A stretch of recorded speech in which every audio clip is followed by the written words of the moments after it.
So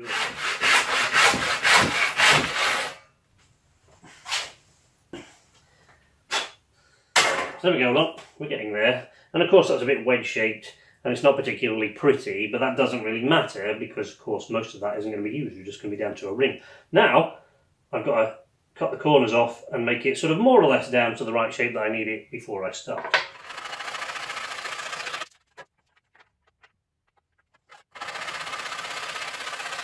So this is where all this starts to get a little bit tricky now, because here, in order to turn this, what I need to do is make some sort of jig that can turn it, right, at high speed while I clamp the Dremel. So what I did last time was here, there's like a rubber sleeve bit here, okay?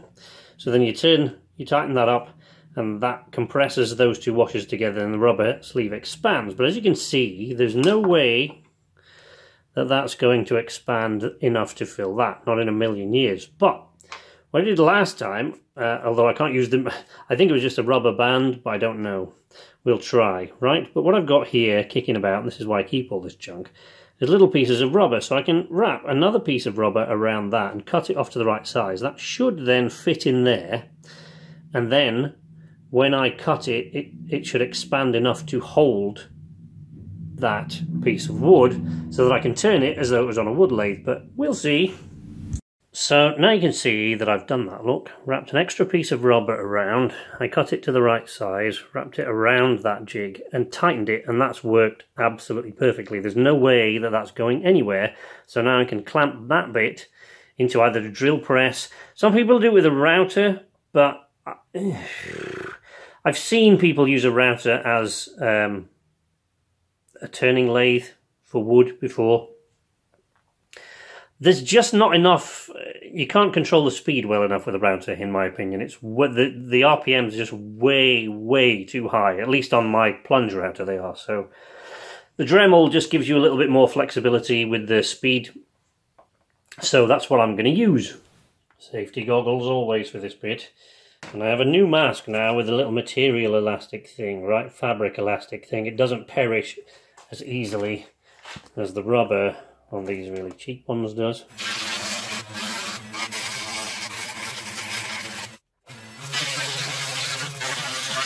So you can see it's coming to more of a ring shape already, even though this is the coarsest grit of any kind that I've got, and as you can see it came off an angle grinder, so but it's the coarsest I've got. So to just get the shape down as quickly as I possibly can right at the beginning, I'm going to start with this.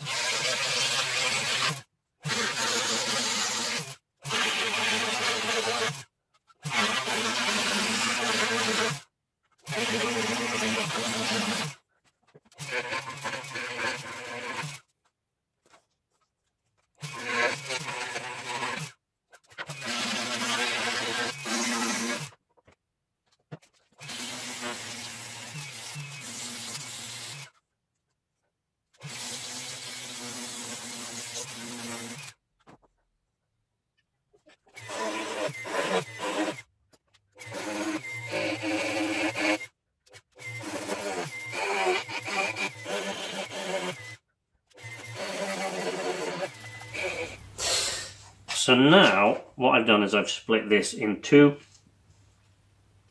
and then I'm going to finish machining these from here. First thing I've got to do is make sure they fit. Now the last time I did this, Amki was in Sweden, but on the last visit that I'd made to her before making it, I'd swiped one of her rings while I was in the apartment and tested it, because I figured I was going to have to take one that I could get sized and find out what size it was. Fortunately, when I took one of her rings, I tested it on my fingers first and found that it fit perfectly my little finger. Her ring finger fit my little finger perfectly. And so I was able to size it when I got home, roughly, from that. And it seemed to fit perfectly, which she was always amazed by, but it was nothing but luck, really.